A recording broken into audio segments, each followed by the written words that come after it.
A funeral home owner accused of improperly storing bodies at her funeral home in southern Colorado did reach a plea deal today. Carrie Halford owned the Return to Nature funeral home along with her husband, John.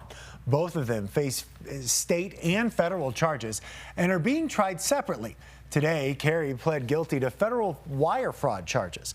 Your reporter Dylan Thomas joins us live tonight in Denver. So Dylan, some victims of the Return to Nature funeral home say they are not happy that a plea agreement was reached today.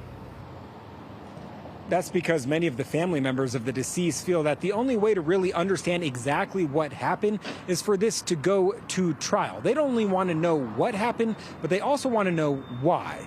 But by reaching a plea agreement today, it avoids trial. Some say they feel that means they will never get the answers they want. It's disgusting what they did.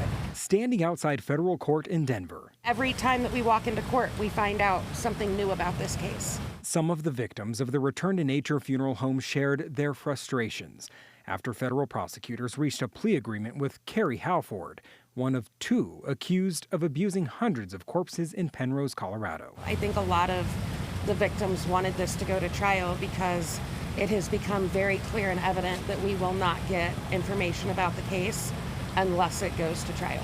Victims tell us they still don't know all the details of what happened in the funeral home.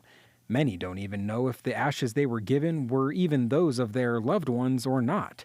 Avoiding trial, Carrie Halford agreed to plead guilty in federal court to one count of wire fraud, following her previous conviction of abuse of a corpse at the state level. I think her pulling her plea also has been damaging to a lot of us.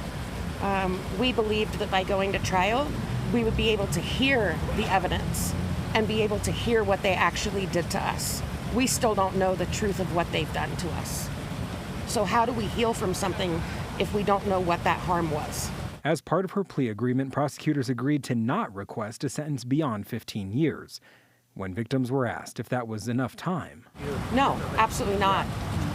My son laid in the corner of an inoperable refrigerator for 4 years with rats and maggots eating his body and his face. 20 years doesn't begin to count for justice, even for my sole son.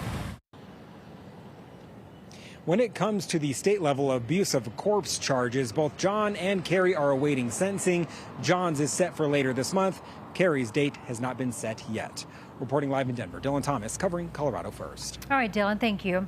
This is a story we've been following from the beginning. You can find all of that coverage on the Penrose Funeral Home. It's on our website for you under cbscolorado.com.